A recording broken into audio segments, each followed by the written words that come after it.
Oke, assalamualaikum warahmatullahi wabarakatuh.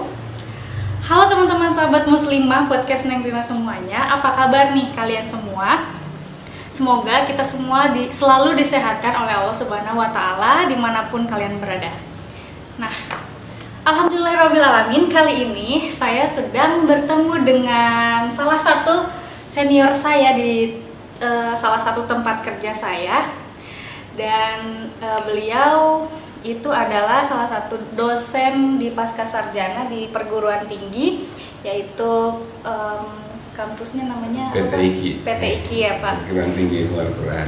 Perguruan Tinggi Ilmu Al-Quran di Jakarta.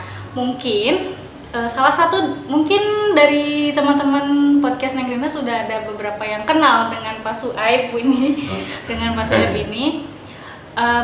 Izinkan saya untuk memperkenalkan Pak Suaib. Profil beliau itu yang saya tahu beliau itu sudah lama di Timur Tengah, yaitu selama 30 tahun teman-teman. Nah, beliau menjalani S1 di Mesir dan S2 dan S3-nya itu di Sudan, betul? Iya. Nah, di Mesir itu selama berapa tahun Pak kalau boleh tahu? 8 tahun. 8 tahun ya Pak? Iya. Lama juga ya Pak. Oke. Kalau di Sudan berarti totalnya berapa tahun Pak? Sudan itu kerja aja di kedutaan itu 15 tahun. Ya. Oh gitu. Jadi teman-teman Pak Suaib itu selain menyelesaikan jenjang pendidikannya S2 dan S3-nya di Sudan, beliau juga bekerja di kedutaan Indonesia yang berada di Sudan. Tepatnya di Khartoum. Ribut ya. Iya Pak, beberapa teman saya juga ada yang kuliah di sana dan harus pulang ke Indonesia. Ya, betul. Karena ada konflik ya. Konflik apa itu sih Pak kalau boleh tahu? Konflik internal antara militer di sana dengan para militer yang ada di sana. Ya. Jadi masing-masing berebut untuk berkuasa di negara itu sehingga konflik. Kenapa harus sampai orang-orang pada pulang semua itu Pak? Ya karena perang, nggak bisa lagi tak bertahan di sana karena segala aktivitas kehidupan sehari-hari itu terhenti karena akibat perang. Jadi bukan saja warga negara asing yang harus meninggalkan Sudan, tetapi juga semua warga negara asing lainnya juga pada dideportasi dan pada pergi meninggalkan Sudan karena tidak ada kehidupannya. Tapi alhamdulillah sekarang udah mulai membaik. Ya, untung Pak Suaib waktu masih di sana enggak. Alhamdulillah waktu masih di sana saya suasananya bagus, masih aman, pembangunan berjalan, stabilitas keamanan bagus dan ekonomi bagus. Bahkan masa-masa itu masa-masa jayanya Sudan masa jaya. Ya, Sudan sempat beberapa perusahaan di Indonesia juga berinvestasi di sana gitu kan ya. Termasuk Pertamina juga. Iya, karena dia kaya minyak gitu negara itu. Iya juga ya, karena selalu konflik ya. Oke, by the way teman-teman, selain itu Pak Suaib juga adalah salah satu staf ahli di BNPT RI ya Pak. Nah, ada pengalaman organisasi juga yang masih sampai sekarang dilaksanakan oleh Pak Suaib. Itu di organisasi yang cukup besar juga, namanya apa Pak Suaib ya? Darul Dakwah wal Irsyad ya. Darul Dakwah wal Irsyad di Sulawesi. Nah, itu mungkin kalau orang Jawa Barat jarang yang tahu ya Pak. Jarang ya. Karena memang besarnya di Sulawesi ya, Pak. Dan itu organisasi lama. Sejak awal-awal kemerdekaan. Iya. Dan banyak sekolahnya, banyak juga pesantrennya, banyak juga sekolah tingginya ya. Ada universitasnya ya. DII ya Pak? DDI. Orang sering tidak bisa membedakan antara DDI dengan Dewan Dakwah Islam ya. Oh iya itu makanya ya Pak. Beda ya Pak Dewan Beda Dakwah Islam? Ya. Oke Pak Suaib, alhamdulillah sekarang ada kesempatan saya untuk menginterview langsung nih kepada Pak Suaib mengenai isu yang sekarang sedang viral di sosial media, yang sampai saat ini tuh masih terjadi kasusnya, yaitu tentang genosida Israel Palestina Pak. Yes. Sebelumnya kita ucapkan dulu bela sungkawa kepada saudara-saudara Muslim kita yang ada di Palestina yang sudah meninggal, yang jumlahnya kisaran 10.000 lebih ya Pak. Yeah. Yaitu innalillahi wa inna ilaihi raji'un. Mudah-mudahan mereka semua selalu ditempatkan di tempat yang mulia di sisi Allah. Nah, oke. Pak Sueb, saya tanya dulu kabarnya. Apa kabar nih Pak Sueb? Alhamdulillah baik. Alhamdulillah, ya. Kalau kayak gitu ya, saya alhamdulillah juga senang sehat ya. Sudah mulai hujan ya. Alhamdulillah Bogor sudah mulai hujan. Ya, Jadi yang mau ke Bogor sedia payung sebelum Bogor. Betul. Sudah hujan ya. Iya. Nah, kalau menurut Bapak, kan Pak Sueb ini sudah lama ya Pak tinggal di Arab. Ya. Pernah ke Palestina. Pernah ke Palestina, pernah ke Israel juga ya, Pak. Pernah. Boleh nggak Pak ceritakan pengalamannya dulu? Jadi pertama, kalau kita ke Palestina atau ke Israel itu negara itu sebenarnya bagus ya. Bagus, indah, terutama Yerusalem itu indah karena bukit-bukit gitu kan ya. Udara juga bagus karena dia akan berada di Mediterania ya. Hampir semua negara yang ada di Mediterania itu kan cuacanya bagus ya. Ada musim dingin, ada musim panas. Musim panasnya tidak terlalu panas kan. Musim dinginnya juga nggak kayak di Eropa gitu kan. Tetapi jadi enak lah. Jadi Palestina atau Israel itu ya saya lihat bahwa negara ini bagus, indah, terutama banyak sekali peninggalan sejarah yang bisa kita lihat di sana. Anggaplah misalkan di Yerusalem ya, di sana ada Masjid Aqsa, di sana ada Ascension of Jesus gitu kan, tempat lahirnya Nabi Isa gitu kan, ada tempat lahirnya Nabi Isa di Bethlehem gitu kan ya. Di sana juga ada Hebron, ya Hebron itu tempat makam Nabi Ibrahim dan beberapa nabi di situ gitu kan ya, yang dimuliakan oleh semua agama yang ada di sana ya. Di Hebron itu kalau kita ke Hebron itu di masjid di mana kuburannya Nabi Ibrahim, itu kita di dalam situ itu ada orang Islam, ada orang Kristen, ada orang Yahudi. Tiga agama ini semua di situ berdoa untuk Nabi Ibrahim. Ya. Tahun berapa sih Bapak ke sana? Tahun-tahun 90-an, 93, 94 gitu kan ya. Pernah juga tahun 95 saya ke sana ya. Kalau di Palestina itu sendiri Bapak pernah ke sana? Palestina ya, di Palestina itu di Yerusalem ya. Oh, Yerusalem. Ya, di Yerusalem, di Masjid Aqsa kan. Ya, ke Masjid Aqsa. Di Palestina itu dibagi dua, ada Yerusalem Old Yerusalem dengan New Yerusalem, atau Yerusalem Barat atau Yerusalem Timur ya. Yerusalem Barat itu dikuasai oleh komunitas Yahudi. Ya, Yerusalem Timur itu dikuasai oleh komunitas Arab, dan disitulah Masjid Aqsa kan, dan tembok ratapan dan juga di situ juga salah satu gereja tertua di dunia itu juga ada di compound itu, di dalam compound Yerusalem dan Masjid Aqsa dan tembok ratapan itu. Berarti kan waktu itu Bapak di tahun 90-an Bapak ke sana. Ya. Tapi Bapak nggak melihat langsung adanya misalkan adanya serangan itu serangan, Pak di situ? Dulu ada serangan-serangan, tetapi itu sporadis ya, dan kecil-kecil aja ya, dan itu di daerah-daerah aja, di daerah-daerah pinggiran gitu kan ya. Tetapi misalkan di Yerusalem atau di Gaza atau di tepi barat itu ada, tapi di pinggir-pinggir, dan itu hanya kecil-kecilan, misalkan penembakan pada satu orang atau perkelahian antara tentara Israel dengan orang Palestina, atau karena itu di masa itu masa-masa yang kita istilahkan itu masa-masa intifada, di mana orang Palestina itu hanya bisa menggunakan batu untuk melawan orang-orang Israel kan. Nah, jadi beberapa titik itu aman. Kita misalkan ke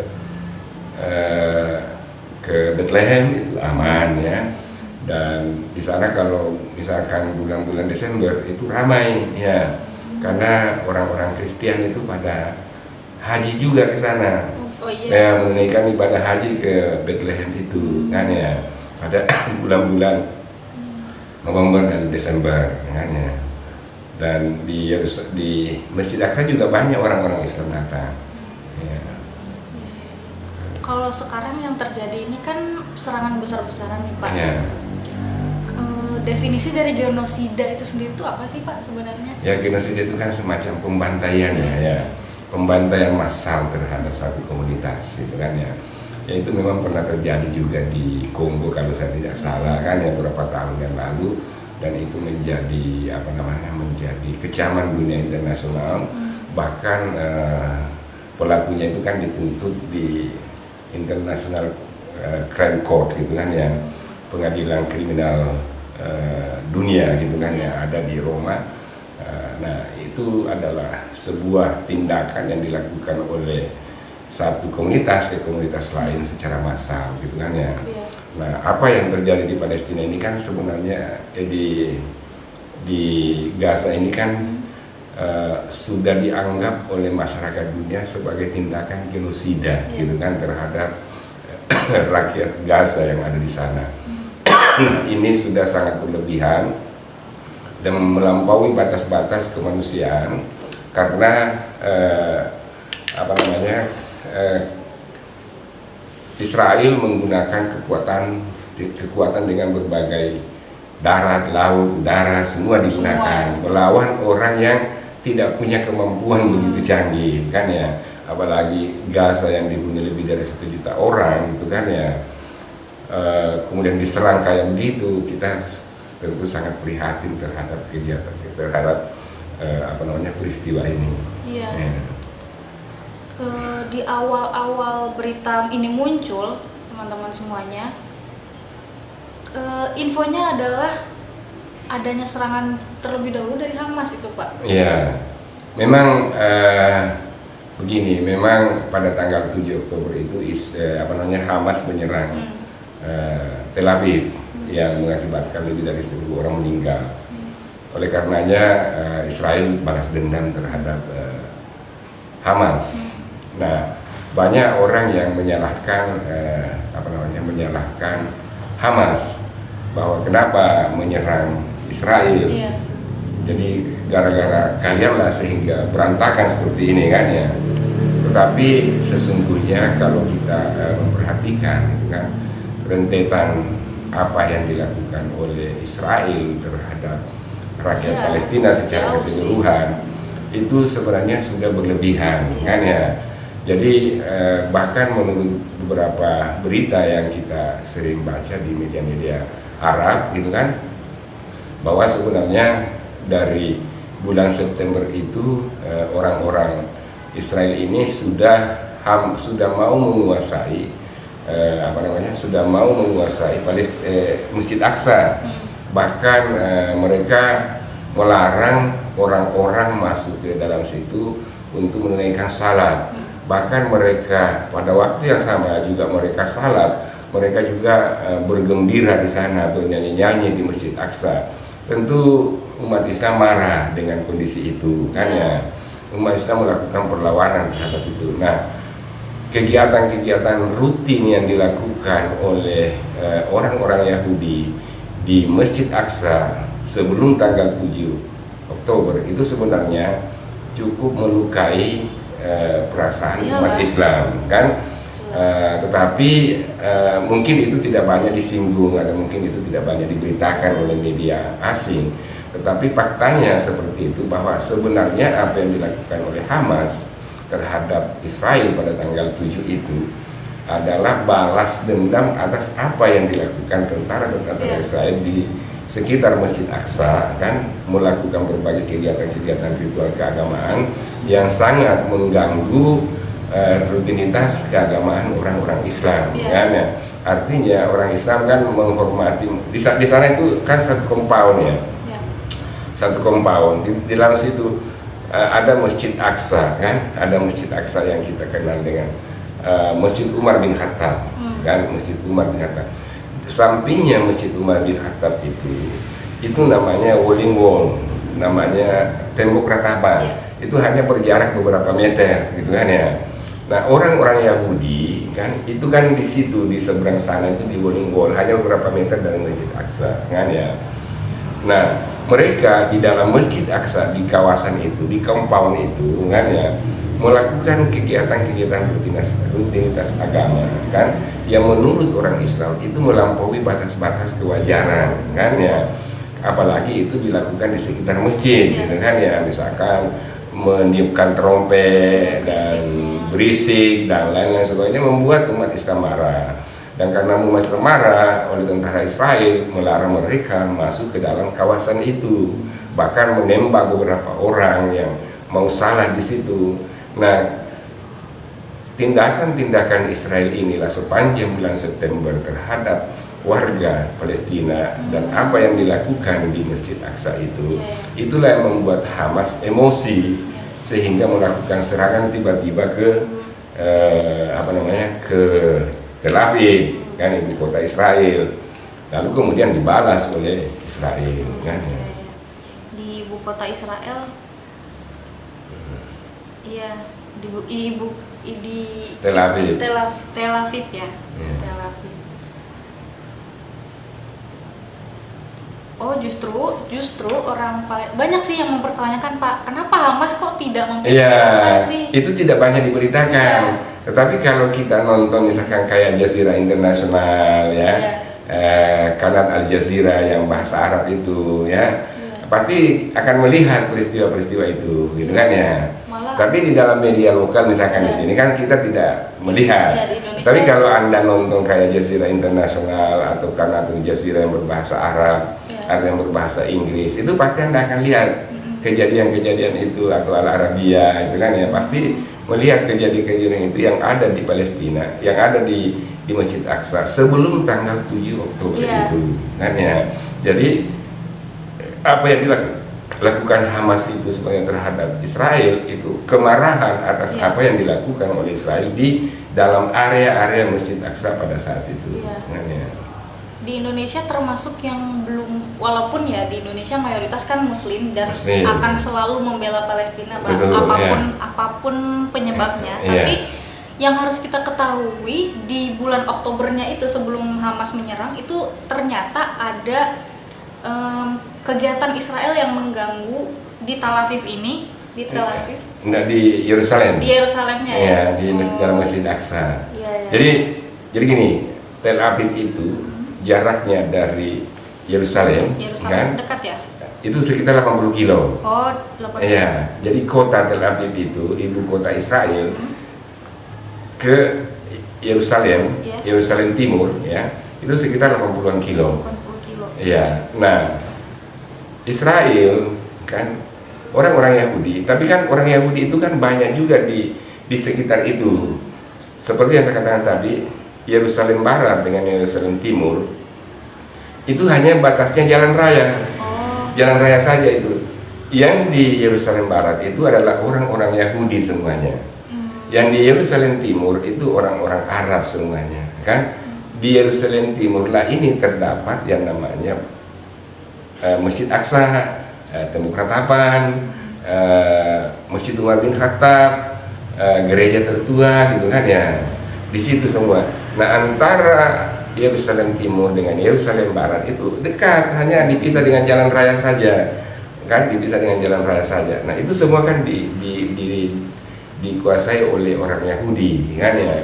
Nah, sejak Amerika beberapa tahun yang lalu kan sepakat untuk menjadikan Yerusalem itu sebagai ibu kota Israel, kan, yang ditentang banyak oleh negara-negara lain.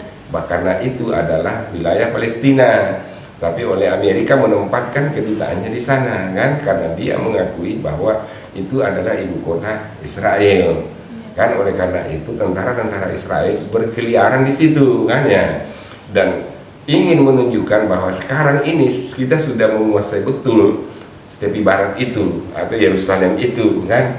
Nah, itulah yang membuat Hamas begitu marah. Ibaratnya Masjid Aqsa itu sudah mau jatuh di tangan Israel. Karena itu Hamas melakukan serangan ke ke Tel Aviv. Ya. Iya. Menurut saya sih itu masih kecil ya, serangan kecil menurut saya ya. Kan informasi yang beredar di Indonesia itu banyak Pak konten kreator yang cukup besar-besar namanya yang masih mempertanyakan langsung ke orang Indonesia yang asli ada di sana. Kenapa kok Hamas tidak memprediksi dulu sih kalau kalian itu menyerang Israel? Kalian pasti akan dibantai berkali-kali lipat. Emang kalian nggak mempertanyakan itu? Menurut saya pertanyaan ini berarti ini orang tidak paham, tidak paham terhadap situasi yang berkembang di sana sebenarnya. Kita kan hanya membaca berita yang baru, tapi kita tidak mengikuti perkembangan yang ada sebelumnya, gitu kan ya. Betul. Nah, kalau kita mau melihat sejak beberapa tahun yang lalu kan, ya.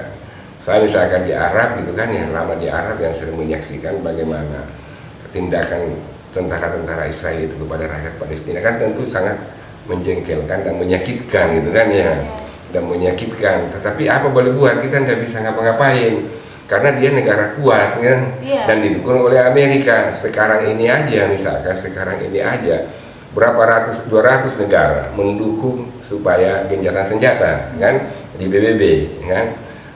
Hanya 14 negara yang tidak setuju untuk melakukan, hanya 14 negara yang mendukung perang ini terus berlanjut kan? Padahal sisanya 200 itu anggota PBB semua setuju supaya gencatan senjata kan, tetapi ada beberapa negara yang tidak mau kan. Nah, inilah kendala yang kita hadapi di dunia Islam ini karena kita tidak punya kekuatan di PBB kan ya. Tidak ada negara Islam yang masuk sebagai anggota Dewan Tetap Keamanan PBB dalam artian memiliki hak veto ya. Ya, yang ada kan Inggris, negara-negara barat, Rusia, Prancis, Amerika, Cina. Betul. Belum. Tidak ada negara Islam kan ya. Tidak ada negara Islam memiliki hak veto di situ. Satu-satunya yang bisa kita harapkan membantu kita adalah Cina, kan, yang bisa memberikan hak veto terhadap setiap kebijakan yang merugikan umat Islam, gitu kan ya. Atau negara-negara yang kecil itu atau negara-negara berkembang. Kalau negara-negara Barat itu rata-rata sependapat dengan semuanya, kan ya. Nah, ini salah satu kelemahan kita sehingga kita tidak mampu menekan Israel, kan. Coba bayangkan sekarang ini, semua negara menekan Israel, sudah memboikot produknya, sudah memutus hubungan diplomatiknya, kan? Tetapi Israel masih terus melancarkan serangan, kan ya? Masyarakat dunia sudah pada turun ke jalan, bukan saja di Indonesia, tetapi di Amerika sendiri, di Inggris sendiri, di Prancis sendiri, di negara-negara Eropa Barat, kan? Mana lagi Asia dan Asia Selatan, semua turun ke jalan memprotes tindakan Israel, kan? Hampir semua negara mendukung kemerdekaan Palestina, mendukung pemberhentian perang, mengecam genosida yang dilakukan oleh Israel. Tetapi apa yang terjadi? Terus dilakukan karena kebijakan politik global menghendaki demikian, artinya dia mendapat dukungan dari masyarakat besar, gitu kan? Nah, sehingga Israel tidak mungkin dia menghentikan apa yang diserukan oleh orang-orang masyarakat Muslim atau negara-negara kecil atau negara-negara yang tidak punya hak veto ini, kan ya, karena di belakangnya adalah Amerika. Nah, sebenarnya kalau kita bicara masalah perdamaian di Palestina itu, sebenarnya kalau ada keinginan dari masyarakat internasional, khususnya negara-negara besar gitu kan, itu sebenarnya selesai kan, tapi karena itu selalu didukung oleh negara-negara besar terhadap Israel gitu kan. Dulu di Barcelona bisa dikatakan pada tahun itu, tahun 91 kalau saya tidak salah, ada proses perundingan damai antara Israel dengan Palestina. Waktu itu masih Yasser Arafat kan, yang bisa dikatakan perundingan pertama yang dilakukan oleh Israel dengan Palestina secara langsung dalam satu ruangan yang diselenggarakan di Barcelona kalau saya tidak salah waktu itu, di Spanyol kan. Perundingan sudah berjalan alot kan, di mediasi oleh Uni Eropa gitu kan. Banyak hal yang sudah disepakati kan, tapi ada beberapa hal yang juga tidak disepakati. Nah, yang tidak disepakati ini, kan, kan, itu justru didukung oleh Amerika, gitu kan ya. Jadi persoalannya sebenarnya di situ, kan ya. Jadi sudah banyak perundingan yang dilakukan, kan, oleh kedua belah pihak, kan. Tetapi lagi-lagi Amerika sebagai negara adikuasa terus mendukung apa yang diinginkan oleh Israel, kan. Mungkin saya bisa lihat Palestina lawan Amerika sih sebenarnya ini. Jadi Israel itu sepenuhnya dapat dukungan dari Amerika kan, Pak? Betul, ya.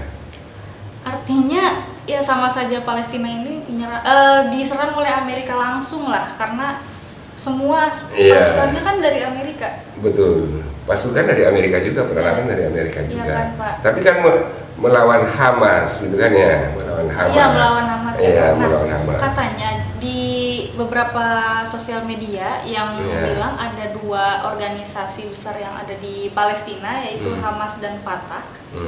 Itu diisukan kalau Hamas ini lebih ingin selalu fight gitu, tapi kalau Fatah ini lebih lunak, diplomatis lah, ikut Israel, dan bahkan ada yang bilang pemerintah di Palestina sendiri itu bilang kalau Hamas itu bukan bagian dari kita gitu, Pak. Itu menurut Pak Soeb gimana? Jadi gini, dulu ketika Yasser Arafat itu masih hidup, kan? Yasser Arafat itu masih hidup, itu kan kita istilahkan dia sebagai pemimpin PLO, ya. Artinya Palestine Liberation Organization, organisasi pembebasan Palestina yang dipimpin oleh Yasser Arafat, ya. Nah, hampir semua gerakan-gerakan perjuangan yang ada di Palestina itu, kan, itu masih bernaung di bawah PLO, ya. Walaupun gaya mereka itu berbeda-beda, kan, gaya mereka itu berbeda. Memang Hamas ini bisa dikatakan salah satu faksi perjuangan di Palestina yang sangat keras, sangat keras.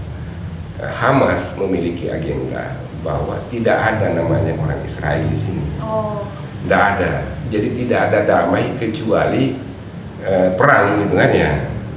Memang dia agendanya begitu. Dia tidak mau menerima perdamaian. Tapi yang maunya dia itu pokoknya kamu hengkang dari sini. Karena ini bukan wilayahmu, ya. Ini adalah wilayah kami. Kamu adalah pendatang, penjajah lah di sini. Ya, karena memang dulu ketika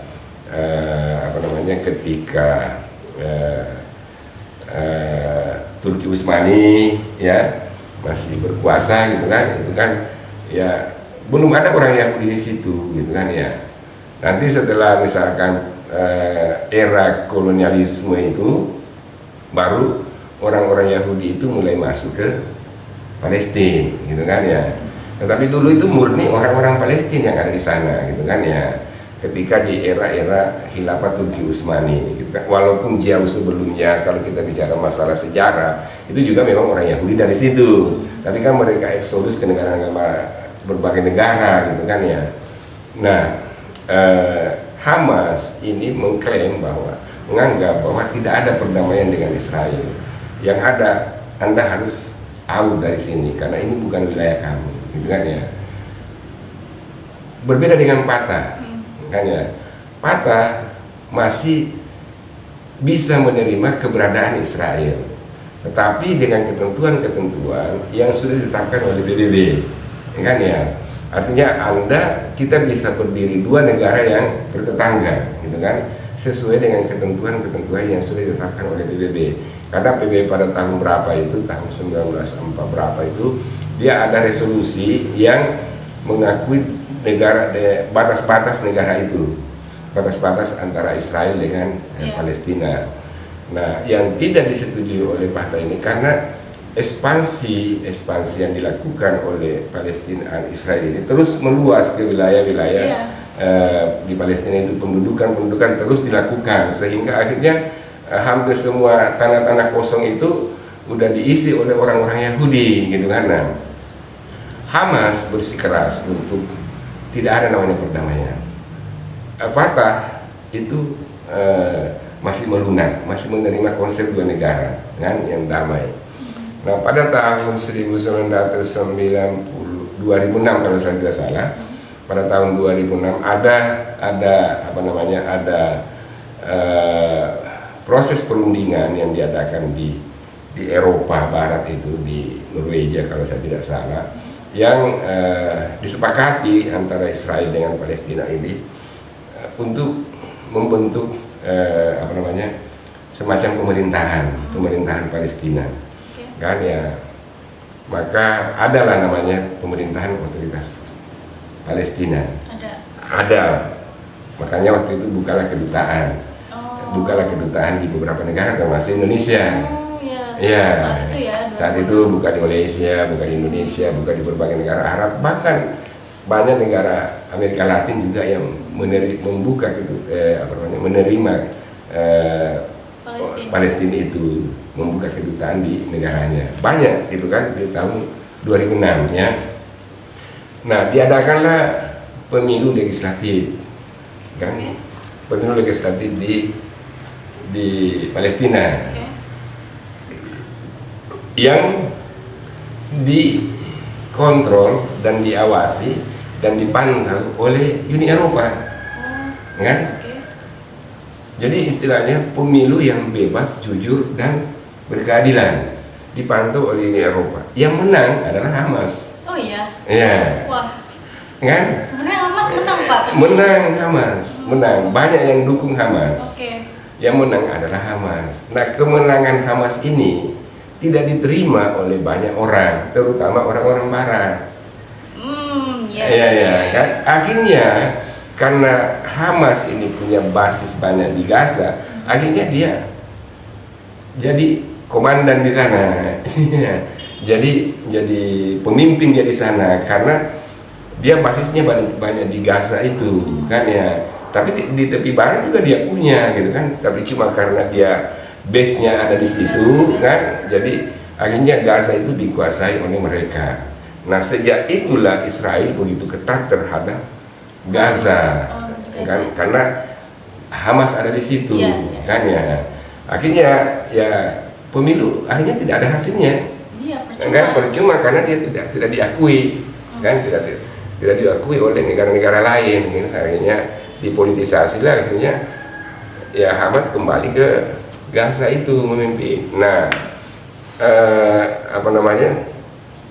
inilah yang membuat Hamas itu semakin kuat bahwa saya dapat dukungan gitu kan dari masyarakat saya gitu kan. Nah, itu juga lah yang membuat kan Israel semakin takut sama Hamas karena prinsip-prinsipnya Hamas itu yang tidak mau menerima eksistensi orang-orang Yahudi ada di wilayah situ. Oleh karenanya mereka menganggap bahwa itu gerakan teroris, gitu kan ya. Dia menganggap bahwa itu gerakan teroris. Amerika juga menganggap gerakan teroris. Tetapi beberapa negara kan tidak mengakui bahwa tidak menerima bahwa itu gerakan teroris, karena itu adalah gerakan pembebasan negaranya, gitu kan ya.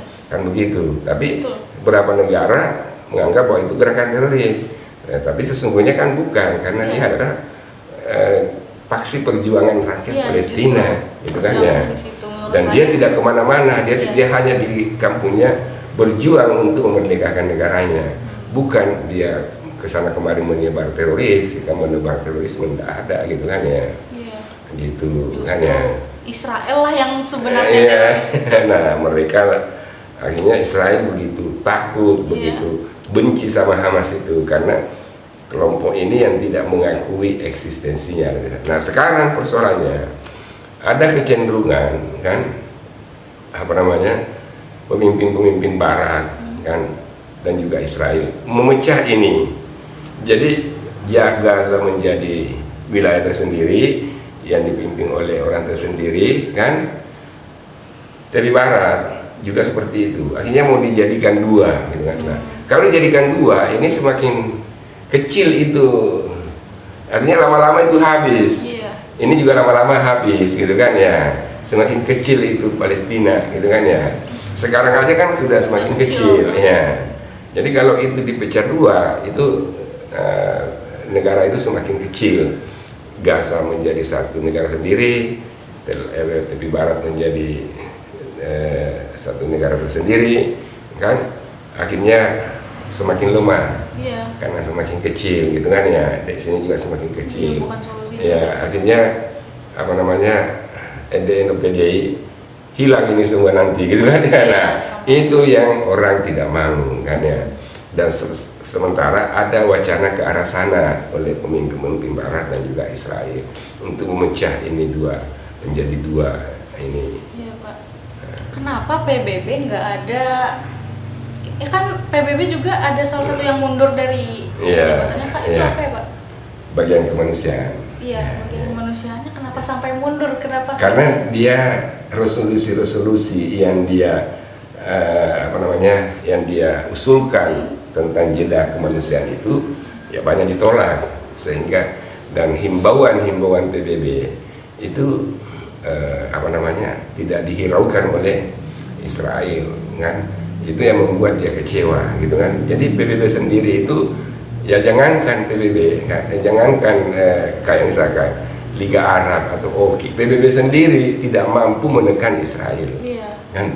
Ya kenapa? Karena di PBB itu ada namanya 5 negara ini punya hak veto. Kan, kalau 5 negara ini punya hak veto, ya negara-negara lain nggak ada, kan ya. Kan ya. Sedih banget loh Pak. Ya, negara-negara lain nggak bisa ngapa-ngapain. Sementara PBB itu sendiri, kan, yang paling banyak iurannya kan negara-negara yang punya hak veto itu.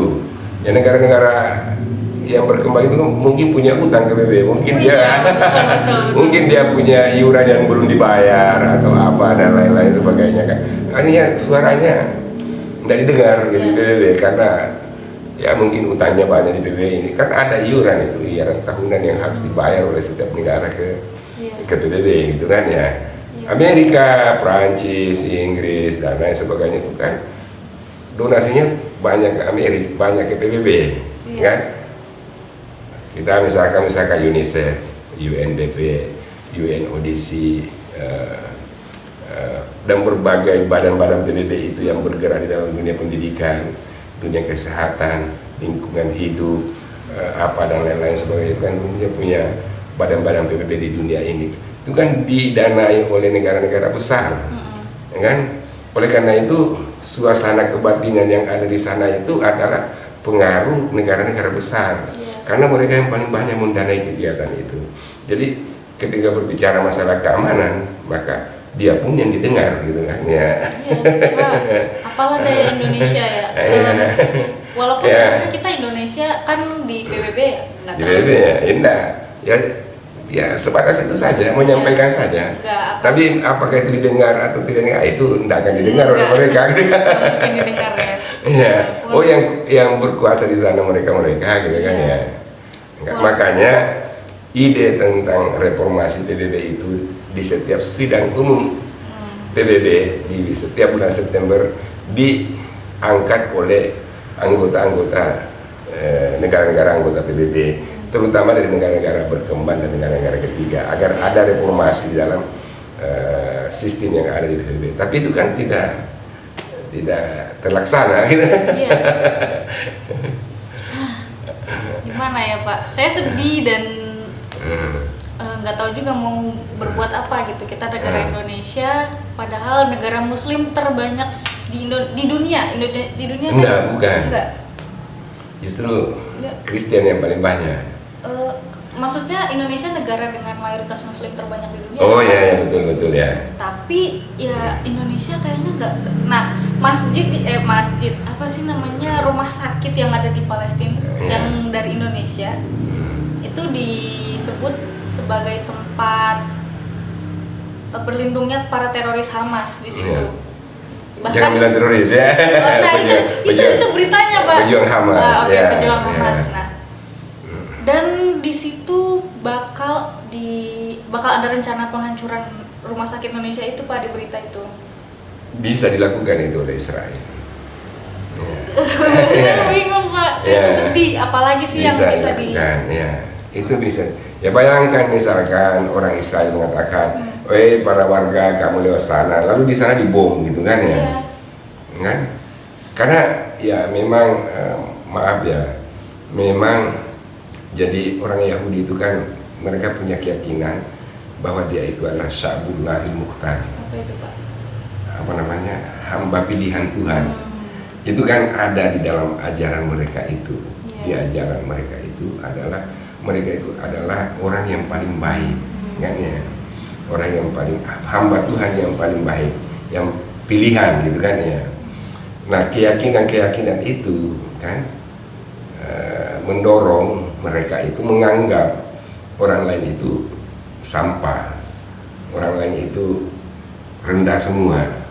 Nah keyakinan itulah yang juga berpengaruh mendorong mereka itu juga melakukan tindakan-tindakan yang menurut pandangan kita tidak manusiawi, tapi bagi mereka itu karena memang dia punya keyakinan bahwa Anda itu hanya ya apa namanya, ya bukan manusia yang mulia lah, bukan gitu. Manusia yang mulia lah gitu kan ya, kan itu ampuh bahayanya. Ampuh sekali sih Pak mereka. Memang orang-orang Yahudi itu dari dulu kan seperti itu ya. Dulu kan dalam sejarah Nabi Musa kan suka nentang Nabi Musa kan, disuruh jangan pergi mancing gitu kan ya, disuruh tinggal di sini sabar, udah tahan dia 40 hari, kamu harus tinggal di sini 40 hari, dia bubar gitu kan ya.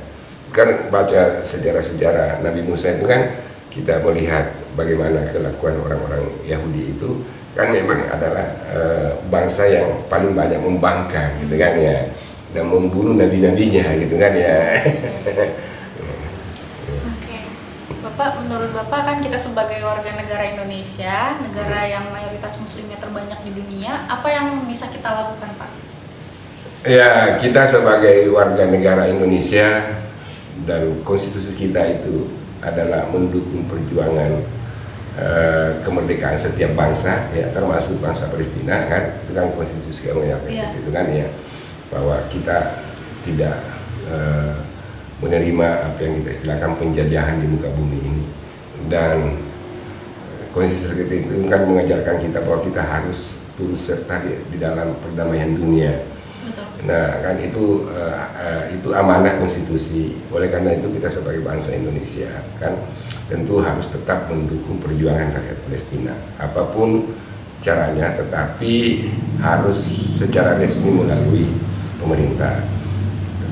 Anggaplah misalkan selama ini kita ngumpulin dana banyak gitu kan ya, terkumpul dana ya, itu disalurkanlah melalui jalur resmi gitu kan ya, supaya tidak salah itu bantuan itu, jangan sampai dimanfaatkan oleh orang lain sehingga kita yang jadi korban gitu kan ya. Ada orang yang mau ngumpulin dana gitu kan ya, kita apresiasi, tapi juga kita harus perhatikan benar nggak ini nanti dana ini dikirim ke Palestina, jangan sampai itu kepentingannya dia sendiri kan. Karena dalam situasi seperti ini banyak sekali orang yang suka oknum yang memanfaatkan situasi itu gitu kan, padahal untuk kepentingannya sendiri.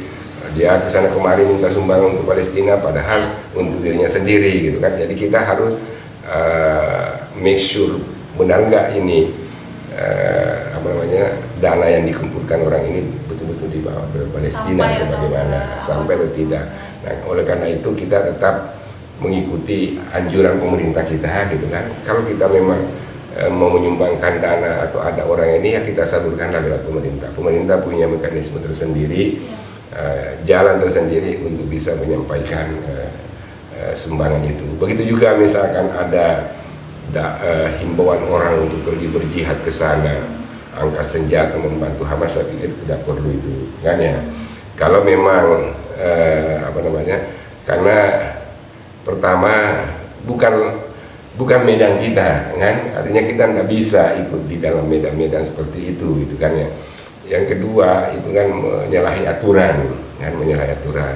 Jadi jangan sampai ada propaganda yang mengajak orang berjihad ke sana, lebih baik itu dihindari kan ya.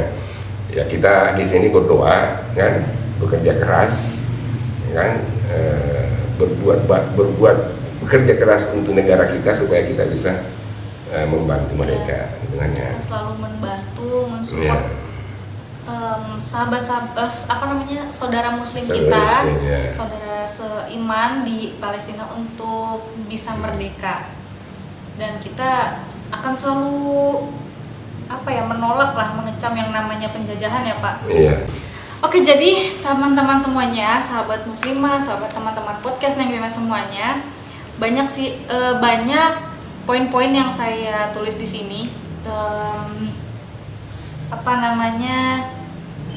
Sebenarnya saya setiap melihat berita atau informasi Palestina, melihat anak-anak yang bergemetaran, kehilangan orang tuanya, para wanita-wanita yang bergeletakan meninggal, laki-lakinya juga yang ikut membantu